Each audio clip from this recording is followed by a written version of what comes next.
Hello friends, welcome to R M English classes. आइए आज confusing word या homophones जिसको कहते हो आप, इसका जो है तीसरा पार्ट देखते हैं। इसके पहले मैं 2 पार्ट ऑलरेडी बना चुका हूं और वो सेक्शन ए था जिसमें आपको 77 वर्ड जो है कंप्लीट हो चुके हैं। अगर आप वो वीडियो नहीं देखें तो उसका मैं डिस्क्रिप्शन में लिंक दे दूँगा, दोनों पार्ट आप ज़रूर देख लीजिए। और यहाँ आपको थर्ड पार्ट बनाया जाएगा, इसमें जो है सेक्शन बी है इसमें 43 वर्ड हैं। 4300 वर्ड इस वीडियो में आपको कवर कर दूँगा मैं, ठीक है। तब उसके बाद आपको एग्ज़ाम के जो है आए हुए क्वेश्चन कवर किया जाएगा। तो इसलिए आप चैनल पे नए हो तो सब्सक्राइब कर लीजिए और बेल आइकन को ऑन रखिए ताकि जैसे वीडियो अपलोड करो नोटिफिकेशन आपको मिल जाए। ओवरऑल आपको पूरा एक्सीलेंट ग्रामर इस चैनल पे आपको मिल जाएगा, क्लास 12 का और 10 का। और यूपी बोर्ड की आप अच्छी तैयारी कर सकते हैं। इसके अलावा कॉम्पिटिशनल एग्जाम के लिए भी आपको ग्रामर मिल जाएगा, क्योंकि इंटर का ग्रामर हर जगह काम देगा। तो इसलिए आप ज़रूर प्लेलिस्ट देख लीजिए, सारी वीडियो जो आपको मिल जाएंगे।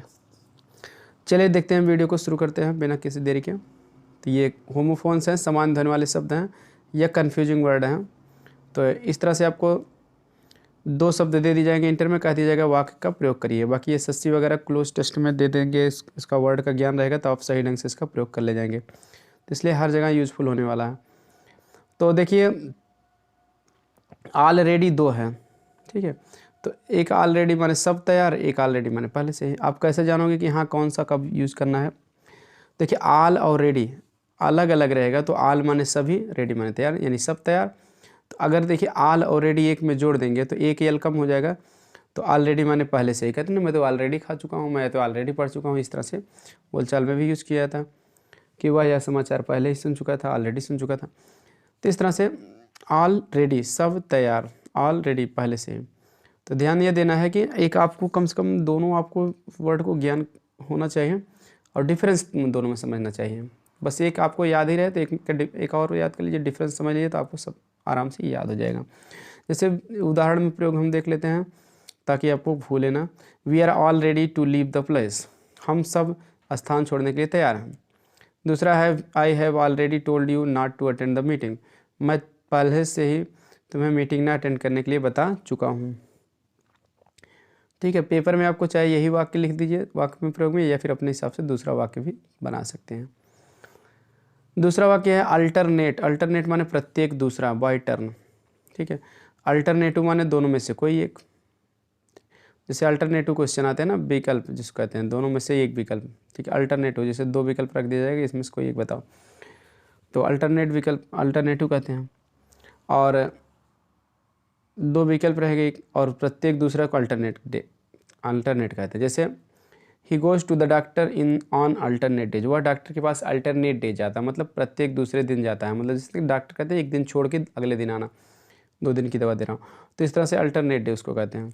और अल्टरनेटिव मतलब 2 में से एक विकल्प। जैसे there is no alternative but to work hard to get position in the examination, परीक्षा में स्थिति को प्राप्त करने के लिए कठिन परिश्रम के सिवाय कोई विकल्प नहीं है, ठीक है। तो यहाँ बट माने यहाँ के सिवाय होगा, ठीक है। देयर इज नो अल्टरनेटिव मतलब दोनों विकल्प में से कोई नहीं है। टू वर्क हार्ड कठिन परिश्रम, बट टू वर्क हार्ड कठिन परिश्रम के सिवाय, to get position in the examination परीक्षा में स्थिति को प्राप्त करने के लिए। मतलब जैसे क्या है कि परीक्षा में आप अच्छी स्थिति प्राप्त करना चाहते हो तो उसके लिए कठिन परिश्रम करो। तो कठिन परिश्रम के अलावा कोई विकल्प नहीं है, 2 ही विकल्प है, या तो कठिन परिश्रम करो या तो स्थिति न प्राप्त करो। अगला है, तो आपको ध्यान नहीं देना, अल्टरनेट की स्पेलिंग याद कर लेना। इसी में अगर आई वी ई रहेगा तो ई हट के आई वी ई हो जाएगा, तब दोनों में से कोई एक विकल्प हो जाएगा। अगर ई आई वी ई ना रह के ई रहेगा तब प्रत्येक दूसरा इसका अर्थ होगा। अगला है आर्टिस्टिक। आर्टिस्टिक माना तो सुंदर या कलात्मक। और दूसरा है आर्टिफिशियल, तो आर्टिस्टिक ना करके टी आई सी ना करके टी आई सी ना करके और टी आई के बाद R T A R T I दोनों कॉमन है, तो स्टिक ना करके फिशियल अगर रहेगा तो बनावटी हो जाएगा। जैसे उदाहरण, it is a very artistic design, यह एक बहुत ही सुंदर डिज़ाइन है। आर्टिस्टिक माने सुंदर या कलात्मक डिज़ाइन है, डिज़ाइन मतलब आलेखन नमूना। दूसरा है टाउन लाइफ इज़ आर्टिफिशियल, शहर का जीवन क्या होता है, बनावटी होता है, क्योंकि शहर में शुद्ध वातावरण प्राकृतिक हवा वगैरह कम मिल पाता है सघन आबादी होने के नाते। अगला एक शब्द इसी से रिलेटेड और है आर्ट से ही, तो आर्टिफुल। आर्टफुल माने चतुर या चालाक। जैसे he has made a Fortune made he has made a Fortune, मतलब उसने वह भाग्य को बना लिया है। बाई आर्टफुल स्कीम्स माने चतुर योजनाओं के द्वारा, वह चतुर योजनाओं के द्वारा भाग्य को बना लेना है। भाग्य को बनाने का मतलब ढेर सारा पैसा कमाना। मेक ए फॉर्चून एक मुहावरा है। फॉर्चून माने भाग्य, मेड माने भाग्य बनाना, मतलब बहुत ज़्यादा पैसा कमाना। तो इसका मेन अर्थ ये होगा वह चतुर योजनाओं के द्वारा बहुत सारा पैसा कमा लिया है। अगला है एमिएबल। एमिएबल माने मधुर या सौम्य, किसी का व्यवहार बहुत मधुर व्यवहार है, सौम्य व्यवहार है, उसको एमिएबल कहते हैं। और EMI दोनों में कॉमन है, तो एबल की जगह केबल अगर हो जाएगा, एक पहले सी हो जाएगा, तो एमिकेबल माने होता है मैत्रीपूर्ण, फ्रेंडली जिसको कहते हैं अंग्रेजी में, सिनोनिम्स इसका। उदाहरण देख लेते हैं। सी हैज़ एमिएबल नेचर, उसका मधुर स्वभाव है। ये दूसरा है India and Pakistan should settle their differences. Bharat और पाकिस्तान को अपने मतभेद को क्या करना चाहिए, सेटल, व्यवस्थित करना चाहिए, सुलझा लेना चाहिए। इन एन एमिकेबल वे माने मैत्रीपूर्ण ढंग से, वे मीन्स ढंग, तो हो जाएगा इसका अर्थ भारत और पाकिस्तान को अपने मतभेद को मैत्रीपूर्ण ढंग से सुलझा लेना चाहिए। सेटल में सुलझा लेना, निपटारा कर लेना। अगला शब्द है बिसाइड। बिसाइड माना होता है सहारे, और इसी में बिसाइड में जोड़ देंगे, बिसाइड्स माना होता है के अतिरिक्त। तो ये पहला वाला बिसाइड माने होता है सहारे होता है, इसका एक अर्थ होता है के बगल, ठीक है, या पास, निकट, ये सब भी होता है। तो बिसाइड्स माने के अतिरिक्त। उदाहरण देखते हैं। ये तो प्रीपोजिशन है, दोनों आप पढ़े भी होंगे। जैसे he stood beside the wall, वह दीवार के सहारे खड़ा था। तो यहाँ बिसाइड माने सहारे, दीवार के सहारे खड़ा था, यहाँ दीवार के पास खड़ा था, दीवार के निकट खड़ा था, सभी की चीज़ें। तो अब अगला है बिसाइड्स गिविंग मी बुक्स, किताब, मुझे किताब देने के अतिरिक्त। He helped me with money, वह मेरी जो है धन से क्या किया, मदद भी किया, धन के साथ मदद किया, किताब भी दिया और धन देकर भी मदद किया। अगला है काजल। काजल मीन्स होता है आकस्मिक, CASUL, जिसको आप कैजुअल कहते हैं, माने आकस्मिक होता है। और दूसरा देखिए CAUSL, काजल मीन्स होता है कारण संबंधी। तो कैजुअल काजल, देखिए स्पेलिंग CASUL कैजुअल है, CAUSL काजल है। तो देखिए स्पेलिंग क्या है कि सेम वही शब्द उतना ही है, CASU तब AL है, और इसमें क्या है CAUS, एक स्पेलिंग इधर से उधर हुई, तो देखिए अर्थ बदल गया उसका। तो काजुअल माने, कैजुअल माने होता है आकस्मिक, जैसे he has applied for casual leave, हुआ आकस्मिक अवकाश के लिए जो है अप्लाइड माने प्रार्थना पत्र दिया, निवेदन किया है, प्रार्थना पत्र देना, अप्लाई करना। तो काजल मीन्स होता है कारण संबंधी। तो ये काजल कैसे बना, CAUSE, काज, काज माने कारण, तो ई हट के एल हो जाएगा, काजल मीन्स कारण संबंधी। जैसे एक्सीडेंट से एक्सीडेंटल होता है, एक्सीडेंटल केस, एक्सीडेंट संबंधी, दुर्घटना संबंधी। There is no causal relation between food and health, भोजन और स्वास्थ्य के बीच कोई कारण संबंधी, देयर इज नो काजल, कोई भी कारण संबंधी संबंध नहीं है, बिटवीन फूड एंड हेल्थ, भोजन और स्वास्थ्य के बीच कोई भी कारण संबंधी संबंध नहीं है, ठीक है। यानी कि भोजन करोगे तो स्वास्थ्य भाई मिलेगा, इसमें कोई कारण संबंधी। इस तरह से आप वाक्य बना सकते हो, there is no causal relation, कोई कारण संबंधी संबंध नहीं, किसके बीच, दो के बीच बता दो कोई, जैसे बिटवीन फूड एंड हेल्थ। अगला शब्द है आपका साइट है। साइट माने होता है उदाहरण देना, और दूसरा साइट, सी की जगह यस हो जाएगा, तब साइट माने स्थिति या स्थान। एक साइट SIGHT, साइट माने आँखों की ज्योति या रोशनी, ठीक है। और इसी साइट माने दृश्य भी होता है, नज़ारा होता है। चलिए उदाहरण देखते हैं सबका one by one. Can you site a few lines from Wordsworth, क्या आप वर्ड्सवर्थ से कुछ लाइन का उदाहरण दे सकते हो, जैसे किसी की लिखी हुई कविता या दोहा या कोई भी, उससे कुछ उदाहरण दे सकते हैं। जैसे कैन यू, दूसरा वाक्य बना सकते site a few lines from Wordsworth, ना कह के फ्राम द रामायण, रामायण से कुछ उदाहरण दे सकते हो, कुछ लाइन चौपाई पढ़ देते हैं, उसी को हम कहते हैं साइट। और दूसरा साइट माने स्थिति या स्थान, जैसे this site is suitable for my new office, यह स्थान मेरे नए ऑफिस के लिए सूटेबल माने उपयुक्त हैं। और साइट माने आंखों की ज्योति भी होता है। Milton lost his eyesight at the age of 44, Milton 44 साल की उम्र में अपनी आंखों की ज्योति को क्या किए थे, खो दिए थे। जॉन मिल्टन जो अंधे कवि हैं इंग्लैंड के, 44 साल में हुए थे अंधे। अगला शब्द है कंसिडरेबल। कंसिडरेबल माने होता है काफ़ी, और कंसिडरेट माने होता है विचारवान। तो रेबल ना करके रेट हो जाएगा, RT, तो विचारवान हो जाएगा। तो I have spent A considerable amount of money upon marriage clothes, मैं शादी के कपड़ों में जो है काफ़ी मात्रा में धन को क्या किया हूँ, स्पेंट माने खर्च कर दिया हूँ। दूसरा considerate, the new officer is a considerate man, नया ऑफिसर यानी अधिकारी या अफसर कह दो। नए अधिकारी कैसा आदमी है? विचारवान व्यक्ति है। क्रेडिबल, क्रेडिबल माने क्या होता है? विश्वास योग्य या विश्वसनीय भी आप कह सकते हो। और क्रेडुलस, देखिए क्रेड का मन, क्रेडुलस माने आसानी से विश्वास करने वाला।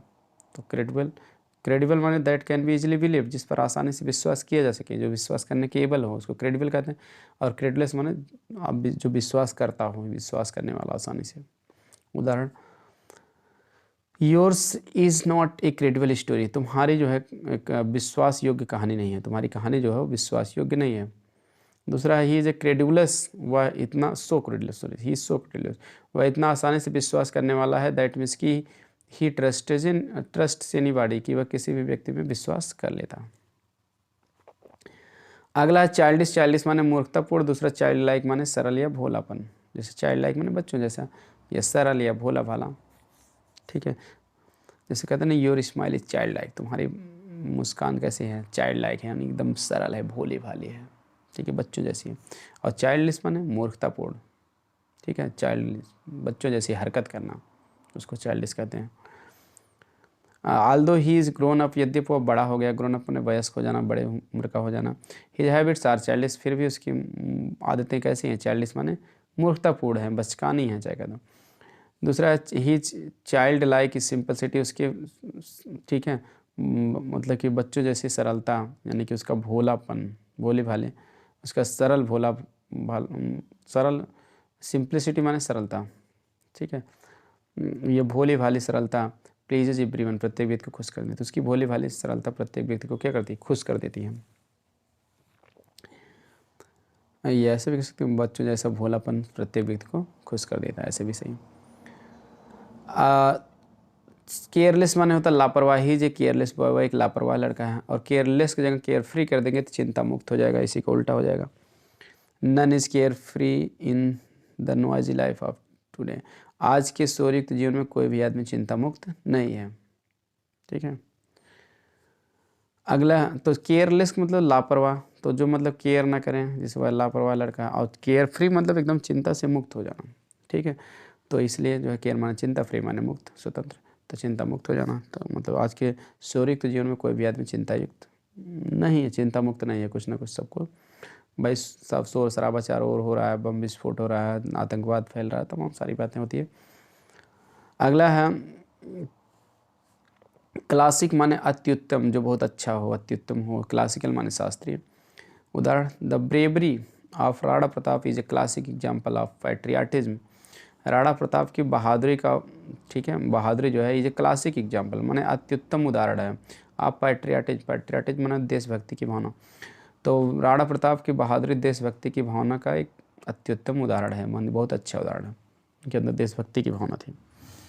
क्लासिकल माने होता है शास्त्रीय, my father is fond of classical music, मेरे पिताजी जो है शास्त्रीय संगीत के क्या है? शौकीन है। शास्त्रीय संगीत जैसे रामायण वामायण के जो संगीत होते हैं, जैसे रामायण चलता रहता है उस बीच बीच में टोन बजती रहती है, उसके जो गाने वाने चलते रहते हैं, तो उसको शास्त्रीय संगीत कहते हैं। अगला है ड्राट, ड्राट देखिए दो है, DRAUGST रहेगा तब ड्राट माने घूंट, OUGST रहेगा एक जगह ओ रहेगा तब सूखा होगा। जैसे बारिश नहीं होती सूखा पड़ जाता है, उसको ड्राट कहते हैं। ठीक है, अब देखिए, अब he drank all the water in one drought, वह एक ही घूंट में सारे पानी को पी लिया। ठीक है, और दूसरा है drought destroyed the crops last year, पिछले साल सूखे ने फसल को क्या कर दिया था? नष्ट कर दिया था। ठीक, तो इस तरह से इसको आप एक जगह ओ रहेगा तो जान लीजिए सूखा रहेगा, तो इसको आप एक ट्रिक बनी बना सकते हैं। जैसे ओ क्या है? एक जगह ओ मतलब ऐसे कुआं ऐसे रहता है, तो इसमें पानी क्या हो जाता है? सूख जाता है। तो इसलिए आप ध्यान देना, ओ रहेगा कुएं की तरह, तो जान लीजिए कुएं का पानी सूख गया है, यानी कि सूखा। अगला है डिसेंट माने नीचे को उतरना, डिसेंट माने असहमत होना, तो उतरने वाले में क्या है? यस सी रहेगा, और असहमत में वह डिससेंट। ठीक है, ध्यान देना, डिस और सेंट, सेंट भेजना वाला अलग रहेगा, मतलब किसी को भेजना था तो डिस उल्टा कर दिया, नहीं भेजा तो क्योंकि असहमत हो गया। इस तरह से आप अपने हिसाब से ट्रिक भी बना सकते हैं अपने समझने के लिए कि हाँ कैसे हम जानेंगे किस माने क्या होता। उदाहरण देखते हैं, द माउंटेनियर्स माने पर्वतारोही मेड देयर डिसेंट माने नीचे उतरा बिफोर सनसेट, सूर्यास्त से पहले। पर्वतारोही जो था, माउंटेनियर्स माने जो पर्वत पर चढ़ने वाला होता है उसको पर्वतारोही कहते हैं। तो पर्वतारोही क्या है? सूर्यास्त से पहले कहाँ उतर गया, नीचे उतर गया। अगला डिसेंट असहमत होना का उदाहरण, one of the members of the committee माने समिति के सदस्यों में से एक ने एक्सप्रेस माने व्यक्त किया हिज डिसेंट अपनी असहमति टू द प्रपोजल प्रस्ताव के प्रति। समिति के सदस्यों में से एक ने जो है प्रस्ताव के प्रति अपनी असहमति को क्या किया, व्यक्त किया। अगला वाक्य है हमारा शब्द है जोड़ा डुअल। ड्यूअल माने होता है दोहरा, ड्यूअल माने होता है द्वंद्व युद्ध। देखिए DUL रहेगा ड्यूअल, जैसे कि मोबाइल में होता है ड्यूअल सिम होता है, 2 सिम लगता है तो ड्यूअल सिम लिखा रहता है। और DUEL रहेगा तब द्वंद्व युद्ध होता है, जैसे ये कुश्ती जिसको आप कहते हो। जैसे उदाहरण, we should not adopt dual policy, हमें दोहरी नीति को नहीं अपनानी चाहिए। एडॉप्ट मीन्स अपनाना। Saurabh was killed in A dual, Sohrab एक द्वंद्व में मार दिया गया था। तो आप सोहराब एंड रुस्तम की कहानी है, तो ठीक है, तो सोहराब को रुस्तम ने मार दिया था। अगला है डिफरेंस माने आदर, डिफरेंस माने अंतर। तो आदर वाले में ध्यान देना, एक F रहेगा और अंतर वाले में डबल F रहेगा और D के बाद I रहेगा, ये भी ध्यान देना। अब उदाहरण है the young should show difference for the elders. Elders माने बड़े लोग, यंग माने युवा, युवा लोगों को बड़े या छोटा भी होता है यंग माने, तो छोटे लोगों को जो है बड़े लोगों के प्रति आदर दिखाना चाहिए, सब मतलब दिखाना। दूसरा, there is a great difference in the nature of two brothers, दोनों भाइयों के स्वभाव में अत्यधिक क्या है, डिफरेंस है, अंतर है। 17वां डिस्कवर माने खोजना और इन्वेंट माने अन्वेषण करना। ठीक है, तो ध्यान देना डिस्कवर और इन्वेंट दोनों माने खोजना मतलब क्या, डिस्कवर कोई चीज़। देखिए क्वेश्चन में to find about a thing, एक ऐसी चीज़ को पाना विच ऑलरेडी एग्जिस्ट, जो पहले से ही विद्यमान है, मतलब पहले से ही कोई चीज़ है उसको खोज ले रहे हैं हम, तो डिस्कवर कर रहे हैं। अब इन्वेंट मतलब अन्वेषण करना मतलब उसको खोज करना, इसका मतलब भी होता है दूसरी हिंदी, लेकिन अन्वेषण करना मतलब इसे आविष्कार करना, जिसको आप कहते हैं शुद्ध हिंदी, ठीक है, हिंदी सटीक। To devise a new thing मतलब किसी नई चीज़ को, डिवाइज माने योजना बनाना, मतलब नई चीज़ को योजना बनाना, नई चीज़ का आविष्कार करना, उसको हम कहते हैं इन्वेंट। यानी पहले से दुनिया में नहीं, उसकी खोज किया गया है, तो इन्वेंट किया गया। जैसे फॉर एग्जाम्पल एडिसन ने क्या किया, बल्ब की का इन्वेंट किया था, आविष्कार किया था, पहले से था नहीं, बल्ब कैसे जलेगा तो उसने बनाया। और कोलंबस ने क्या किया था, अमेरिका की खोज किया था। उदाहरण देखते हैं, Christopher Columbus of Italy, Italy का क्रिस्टोफर कोलंबस जो है डिस्कवर्ड अमेरिका इन 1492 ने 1492 में अमेरिका की खोज किया। क्रिस्टोफर कोलंबस ने, अब इटली का क्रिस्टोफर कोलंबस जो है 1492 में अमेरिका की खोज किया था। दूसरा है motorcycle was invented by G Daimler of Germany in 1885। Motorcycle का आविष्कार जो है यह अन्वेषण 1885 में जर्मनी के G डैमलर द्वारा किया गया था। ठीक है, या आप दूसरा वाक्य भी बना सकते हैं, जैसे Edison invented electric bulb, Edison ने इलेक्ट्रिक बल्ब का आविष्कार किया, ये भी वाक्य सही है। अगला है डिनाई मिस होता है मना करना या तथ्य को, मतलब क्वेश्चन में दिया तथ्य, मतलब कोई भी तथ्य है उसको आप मना कर दे रहे हो तो डिनाई कर रहे हो। रिफ्यूज माने मना करना इच्छा या प्रार्थना को, मतलब कोई इच्छा अपनी जाहिर की आप कि भाई मेरे साथ चलोगे घूमने, तो आप किया नहीं जाऊंगा, तो रिफ्यूज़ कर दिए। और या फिर कोई प्रार्थना की रिक्वेस्ट की कि चलने के लिए, तब भी आप मना कर दो तो कि डिनाई रिफ्यूज़ कर रहे हो। डिनाई मतलब तो कोई तथ्य है उसको आप मना कर दे रहे हो। जैसे उदाहरण, the prisoner denied the charge against him, कैदी ने जो है उसके विरुद्ध जो चार्ज माने आरोप थे उसको क्या कर दिए, मना कर दिए। ठीक है, कि भाई हम मतलब कि कोई भी आरोप है, पूछा गया कि कैदी क्या तुम ऐसा गलत काम किया, उसने कहा नहीं, मैं नहीं किया हूँ, मैं नहीं जानता हूँ ये सब। रिफ्यूज़ माने मना करना, जैसे ही रिफ्यूज़ टू हेल्प मी, वह मेरे सहायता करने को क्या किया, मना किया, तो इस तरह से। ठीक है, प्रार्थना या जो है इच्छा या प्रार्थना को मना करने के लिए रिफ्यूज़ कर सकते हैं। इसको आप एक हिसाब से ऐसे भी समझ सकते हैं, अगर आपको कन्फ्यूजन, तो रिफ्यूज़ मतलब कोई चीज़ जानबूझकर मना करना, तो रिफ्यूज़ लगेगा हमेशा। अगर जानबूझकर नहीं मना कर रहे हैं तब डिनाई आप लगा सकते हैं हमेशा। ठीक, जैसे मतलब कुछ ऐसे भी एग्जाम्पल आपको बता दें, जैसे मतलब कोई आपसे कहा कहीं जाने के लिए मना कर रहे हैं जानबूझ के। जैसे एक दूसरा एग्जाम्पल लें, जैसे आपसे कोई कहा कि मुझे 100 रुपये दे दीजिए, आपके पास नहीं है इसलिए आप कह दिए कि भाई मेरे पास नहीं है, तो आप क्या कर रहे हैं, तो डिनाई कर दिए, मना कर दिए। अगर है तब भी मना कर रहे हैं तो रिफ्यूज़ कर रहे हैं। इस तरह से भी इसका यूज़ किया जाता है। अगर आपको कन्फ्यूजन हो तो इस तरह के वाक्य आप बना सकते हैं। डिसइंटरेस्टेड माने होता है निस्वार्थ, और अनइंटरेस्टेड माने क्या, अरुचि। ठीक है, तो ध्यान देना, डिसइंटरेस्टेड माने निस्वार्थ, निस्वार्थ मतलब फ्री फ्रॉम पर्सनल फीलिंग्स और इंटरेस्ट माने व्यक्तिगत भावना या रुचि से एकदम मुक्त होकर, अनसेल्फिश यानी निस्वार्थ होकर। मतलब जैसे डिसइंटरेस्टेड माने कि निस्वार्थ, यानी कि आपकी कोई पर्सनल फीलिंग्स उसमें नहीं है, कोई आपका स्वार्थ नहीं है, इसलिए आप किसी की मदद कर रहे हैं, तो जान लीजिए निस्वार्थ मदद कर रहे हैं, डिसइंटरेस्टेड कर रहे हैं। अनइंटरेस्टेड माने अरुचि, यानी कि आप उसमें इंटरेस्ट ही नहीं, शोइंग लैक ऑफ इंटरेस्ट, आप रुचि ही नहीं दिखा रहे हैं, इसलिए आप अरुचि उसको कहते हैं, नॉट इंटरेस्टेड। एग्जाम्पल देखते हैं। अब देखिए, the Gita teaches us the lesson of disinterested service, Gita हमें निस्वार्थ सेवा का पाठ पढ़ाती है। ठीक है, और दूसरा है he is uninterested in local politics, वह स्थानीय या क्षेत्रीय राजनीति में क्या है, अरुचि लेता है। ठीक है, एक बात और आपको ध्यान बता दें, जैसे डिसइंटरेस्टेड और अनइंटरेस्टेड का कन्फ्यूजन ताकि आपको दूर हो जाए। जैसे जज को कैसा होना चाहिए, डिसइंटरेस्टेड होना चाहिए कि अनइंटरेस्टेड, तो उसको होना चाहिए डिसइंटरेस्टेड, निस्वार्थ होना चाहिए, निष्पक्ष होना चाहिए, क्योंकि निष्पक्ष न्याय देना चाहिए। रुचि तो उसको लेना ही पड़ेगा न्याय देने में, क्योंकि भाई पढ़ेगा, मतलब कि गवाहों के सुनोगे, एविडेंस देखेगा, उसको डिसइंटरेस्ट होना चाहिए, निस्वार्थ होना चाहिए, न कि अनइंटरेस्ट होना चाहिए। क्लियर। विद्यार्थी को जो क्या करना चाहिए, विद्यार्थी को भी जो है पढ़ना चाहिए। ठीक है, और किसी मतलब गैर कामों के लिए जो है, पढ़ाई से हट के जो काम होता है उसके लिए अनइंटरेस्टेड होना चाहिए। अगला है इफेक्टिव, इफेक्टिव माना होता है क्षमताशाली या प्रभावशाली भी कहते हैं दूसरी हिंदी, पावरफुल इन इफेक्ट, किसी भी प्रभाव में शक्तिशाली होना है, उसको इफेक्टिव कहते हैं। इफिकेशियस माने क्या होता है, वांछित या फलदायक, वांछित फलदायक मतलब प्रोड्यूसिंग द डिजायर्ड इफेक्ट, मतलब इच्छित प्रभाव को जो उत्पन्न करना, मतलब अपने हिसाब से जो इच्छा की है ऐसा प्रभाव हो जाए तो वांछित फलदायक, इफिकेशियस उसके कहते हैं। उदाहरण देखते हैं, the principal has effective control over the college staff, principal के पास जो है कॉलेज के कर्मचारियों के लिए जो है क्षमताशाली नियंत्रण होता है। प्रिंसिपल जो है कॉलेज के स्टाफ में कर्मचारी, कॉलेज के कर्मचारियों के ऊपर क्षमताशाली नियंत्रण रखता है, हजम से रखना भी होता है, उसके पास होता है क्षमताशाली नियंत्रण, या रखता है, बात एक ही में। दूसरा, quinine is a efficacious in malaria, quinine malaria में वांछित लाभ फलदायक होती है। क्विनाइन एक दवा है मलेरिया की, तो जैसा आप चाहेंगे फल उसका मलेरिया में कि हाँ ठीक हो जाए, तो क्विनाइन उस तरह के काम करती है।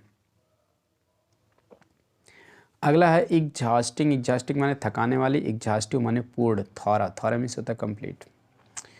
तो देखिए, our journey to Chennai was exhausting, हमारी चेन्नई की जो यात्रा थी वो एग्जॉस्टिंग थी, थकाने वाली थी। थकाने मतलब एग्जॉस्ट मतलब जैसे थक कर चूर हो जाना, शरीर में एनर्जी ही ना रहना, जैसे बहुत ज़्यादा आप चल देते हैं पैदल, तो इस तरह से एग्जॉस्टिंग। तो कोई भी यात्रा आप कर रहे हैं, दूर तक जा रहे हैं, तो आप जैसे ऐसा लग रहा है कि बैठे बैठे आप थक गए हैं, आपका शरीर दर्द, बदन दर्द करने लगा, तो एग्जॉस्टिंग होता है। एग्जॉस्टिव माने पूर्ण होता है, जैसे उदाहरण, ही वर्कड हार्ड, वह कठिन परिश्रम किया, एंड प्रिपेयर्ड और तैयार किया, एग्जॉस्टिव नोट्स माने पूर्ण नोट्स टिप्पणियों को फॉर द एग्जामिनेशन, परीक्षा के लिए, वह कठिन परिश्रम किया और परीक्षा के लिए पूर्ण नोट को तैयार किया, पूरी तरह से नोट तैयार किया। अगला इकोनॉमिक माने आर्थिक होता है, इकोनॉमिकल माने मितव्ययी होता है। ठीक है, इसी में नॉमिक में एल जोड़ देंगे तो इकोनॉमिकल माने मितव्ययी होता है। मितव्ययी मतलब जैसे जो कम खर्च करे, बहुत हिसाब से खर्च करे, उसको मितव्ययी कहते हैं। तो मितव्ययी और कंजूस में अंतर है, डिफरेंस जान लीजिए। कंजूस तो खर्च ही नहीं करना चाहता, और इकोनॉमिकल जो रहेगा खर्च करेगा लेकिन हिसाब से करेगा। उदाहरण जो है, we should improve the economic condition of the villages, हमें गाँव वालों की आर्थिक दशा को सुधारना चाहिए। दूसरा है, दो rich he is very economical in his habits, यद्यपि वह अमीर है लेकिन वह फिर भी वह अपनी आदतों में बहुत क्या, मितव्ययी है, मतलब बहुत हिसाब से 10 रुपये तोड़ाएगा तो 2 रुपये की जरूरत है, 2 ही खर्च करेगा। ठीक है, और कंजूस है तो एक भी नहीं खर्च करेगा। ठीक है, रखे ही रहेगा, तोड़ाएगा ही नहीं जल्दी। अगला है एस्टीमेट माने होता है मूल्य निरूपण, जैसे, और एस्टीमेशन माने क्या होता है, आदर या सम्मान। ठीक है, उदाहरण देखते हैं, the engineer gave an estimate of the proposed construction, और अभियंता जो है प्रस्ताव किए गए निर्माण का जो है क्या किया, मूल्य निरूपण कर दिया। ठीक है, अभियंता ने क्या किया, प्रस्तावित निर्माण का जो है मूल्य निरूपण किया। अगला एस्टिमेशन माने आदर्श सम्मान एम के Gandhi is held high in estimation by the countryman, मतलब मोहनदास करमचंद गांधी का जो है अपने देशवासियों के द्वारा ठीक है सम्मान में जो है हेल्ड हाई, मतलब उनका बहुत ऊंचा सम्मान है, ठीक है, मतलब सिर को गर्व से ऊंचा करना। मतलब एम के गांधी का जो है देशवासियों के द्वारा जो है बहुत ज़्यादा सम्मान किया गया। अगला है फोर्सफुल माने प्रभावशाली, ही जी स्पीच वाज फोर्सफुल, उसकी भाषण कैसा था, प्रभावशाली थे उसका। और फोर्सिबल माने बल से किया गया है। The police made a forcible entry, police जो है बल से जो है प्रवेश की। फोर्सिबल माने इसे ज़बरदस्ती, जिसको दूसरी हिंदी कहते हैं, ज़बरदस्ती प्रवेश की। पुलिस भाई कहीं जाना है तो भाई कोई भी है घर में तो ज़बरदस्ती घुस जाएगी, तलाशी ले लेगी, कुछ भी की, इसको फोर्सिबल कहते हैं। फोर्सिबल में फोर्स है, फोर्स माने ज़बरदस्ती कहते हैं, फोर्स कर रहे हैं, और ये फोर्सफुल है तो प्रभावशाली है। ग्रेसफुल माने सुंदर या आनंददायक होता है। ग्रेसियस माने क्या होता है, दयालु या काइंड होता है अंग्रेजी में। उदाहरण के he has a graceful personality, उसका सुंदर व्यक्तित्व है या आनंददायक व्यक्तित्व है। ही इज़ वेरी ग्रेसियस, वह बहुत दयालु है। ग्रेसियस माने दयालु एकदम। अगला शब्द है हेल्थफुल। हेल्थफुल माने तो स्वास्थ्यवर्धक है, हेल्थी माने स्वस्थ होता है। उदाहरण morning walk is very healthful to the weak, सुबह का टहलना कमज़ोर लोगों के लिए बहुत क्या है, स्वास्थ्यवर्धक है। प्लेयर्स आर हेल्थी, खिलाड़ी कैसे होते हैं, स्वस्थ होते हैं, ये खेलने से स्वास्थ्य अच्छा रहता है। अगला हिस्टोरिक माने इतिहास प्रसिद्ध, हिस्टोरिकल माने ऐतिहासिक होता है, ठीक है। उदाहरण Agra is historic place, Agra इतिहास प्रसिद्ध स्थान है, मतलब इतिहास में जो प्रसिद्ध स्थान है, फेमस स्थान है। दूसरा है he went to visit the historical building of Delhi, वह दिल्ली की ऐतिहासिक इमारतों को का भ्रमण करने गया, ठीक है। ऐतिहासिक इमारत मतलब से जो इतिहास में जिनका ज़्यादा नाम है। अगला है तो हिस्टोरिकल माने उसी से इतिहास से संबंधित, और हिस्टोरिक माने ऐतिहासिक। अगला है ऑनरेरी माने अवैतनिक यानी बिना वेतन के, ऑनरेबल माने सम्माननीय। उदाहरण, ठीक है, um mister R D Gupta is an honorary magistrate, एक अवैतनिक क्या है, मजिस्ट्रेट है, मतलब कुछ दिन के लिए उनको जैसे वेतन नहीं दिया जा रहा, जो ट्रेनिंग पीरियड में कहीं भी है तो मतलब कि तो या फिर मतलब उनको सस्पेंड कर दिया गया, कुछ दिन उनको वेतन नहीं मिलेगा जब तक बहाल नहीं होंगे, तो इस तरह से कुछ भी बात हो, कुल मिला के अवैतनिक यानी कुछ इतना दिन वेतन नहीं मिल रहा जिस समय, तो उस समय क्या है, मिस्टर आर डी गुप्ता एक अवैतनिक क्या है, मजिस्ट्रेट है, अधिकारी हैं। ऑनरेबल माने सम्मानी, द प्रीस्ट माने पुजारी लोग या ब्राह्मण लोग, इज एन ऑनरेबल मेंबर, सम्मानी सदस्य ऑफ आवर सोसाइटी, हमारे समाज के ब्राह्मण हमारे समाज के क्या हैं, सम्मानीय सदस्य हैं। या प्रीस्ट माने पुजारी लोग जो है, ब्राह्मण लोग या पुजारी लोग हमारे समाज के क्या, सम्मानीय सदस्य हैं। ब्राह्मणों को उच्च स्थान दिया गया है, जान ही रहे हैं, आश्रम व्यवस्था के अनुसार या वर्ण व्यवस्था के अनुसार, जाति व्यवस्था के अनुसार। अगला है इमेजिनरी माने अनरियल यानी काल्पनिक, जो वह काल्पनिक हो, इमेजिन माने कल्पना करना ना, तो इमेजिनेटिव माने क्या होता है, कल्पनाशील, जो ज़्यादा कल्पना करे। जैसे उदाहरण क्या, सी told me an imaginary story, वह मुझे एक काल्पनिक कहानी बनाई। काल्पनिक मतलब झूठ मूठ की कल्पना करके बनाई गई कहानी को क्या किया, टोल्ड माने सुनाए। अगर poets are imaginative writers of poetry, कवि लोग जो है काव्य के जो है काल्पनिक लेखक होते हैं, कवि जो लिखते हैं तो कल्पना करके लिखते चले जाते हैं कविता, ठीक है। इंसाइट, अगला है कि इंसाइट माने होता है उकसाना, अगला इंसाइट SIGST रहेगा तो सूक्ष्म दृष्टि या अंतर्दृष्टि जिसको कहते हैं। उदाहरण, he incited a crowd by his speech, the crowd by his speech, वह अपने भाषण के द्वारा भीड़ को क्या किया, उकसा दिया। Jawaharlal Nehru was a man of deep insight, Jawaharlal Nehru एक गहरी सूक्ष्म दृष्टि के व्यक्ति थे या अंतर्दृष्टि के व्यक्ति थे, ठीक है। से इन माने अंदर, साइट माने देखना, अंदर झांक के देखना कि आगे हमको क्या करना क्या नहीं है, दूरदर्शी थोड़ा स्वभाव होना, उसको इनसाइट कहते हैं। सूक्ष्म दृष्टि या अंतर्दृष्टि, ठीक है, के व्यक्ति थे। इंडस्ट्रियस माने क्या होता है, परिश्रमी होता है। इंडस्ट्रियल माने क्या होता है, औद्योगिक होता है, ठीक है। उदाहरण, Suresh is an industrious boy, Suresh एक परिश्रमी लड़का है। Kanpur is an industrial city, Kanpur एक औद्योगिक शहर, औद्योगिक मतलब जैसे व्यापार संबंधी शहर है। जैसे कानपुर जैसे बहुत लोग जाते हैं ना कपड़ा खरीदने के लिए और सारे तमाम वहाँ उद्योग धंधे हैं, चमड़े का उद्योग है, तमाम सारी बातें। अगला है, ठीक है, तो इंडस्ट्रियल हो गया। तो इंडस्ट्रियल के बाद आपको जुडिशियल, पहला शब्द जुडिशियल माने न्यायिक, जुडिशियस माने विवेकपूर्ण या समझदार। उदाहरण, Tagore was a judicial there was a judicial inquiry into the case. Case माने मामला या मुकदमा, मुकदमे में जो है एक न्यायिक पूछताछ हुई। दूसरा है make a judicious choice of friends, दोस्तों के प्रति एक विवेकपूर्ण जो है पसंद को रखो, ये समझदारी से पसंद बनाओ। मेक माने बनाना, दोस्तों के प्रति समझदारी से पसंद बनाओ या विवेकपूर्ण पसंद बनाओ, मतलब कुल मिला के विवेक से दोस्त बनाना चाहिए, समझ बूझ कर। अगला है लाउडली, लाउडली माने जोर से, अलाउड माने जो सुने जाने योग्य आवाज़ में। उदाहरण, he spoke loudly in the classroom, वो क्लास में जोर से बोला। लाउड माने जोर, तो लाउडली माने जोर से। अलाउड माने सुने जाने योग्य आवाज़ में, यानी जोर की आवाज़ में।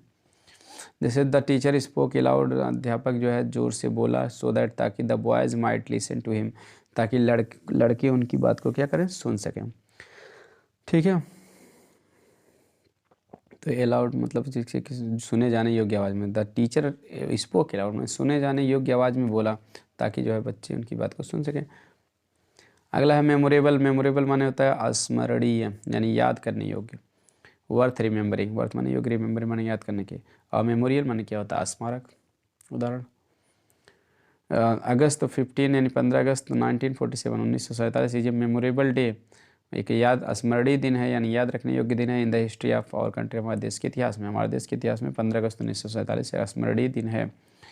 दूसरा है ए मेमोरियल वाज बिल्ट, एक स्मारक बनाया गया था, to the memory of Mahatma Gandhi, Mahatma Gandhi के स्मृति में एक स्मारक बना दिए। किसी की जैसे कोई मर गया, उसके याददाश्त में कोई स्मारक बना दिए, तो उसको मेमोरियल कहते हैं। अगला है नेग्लिजेंट माने लापरवाह, नेग्लिजिबल माने उपेक्षणीय, यानी कि जो लापरवाही करे। उपेक्षणीय मतलब जिसकी उपेक्षा किया जा सके, मतलब जिस पर ध्यान न, जो ध्यान देने दे योग्य ना हो, उसको उपेक्षणीय कहते हैं।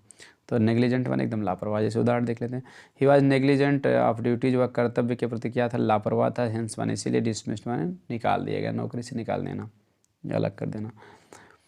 ठीक है, कर्तव्य के प्रति वह लापरवाह था, इसलिए उसे नौकरी से निकाल दिया गया, ये बर्खास्त कर दिया गया।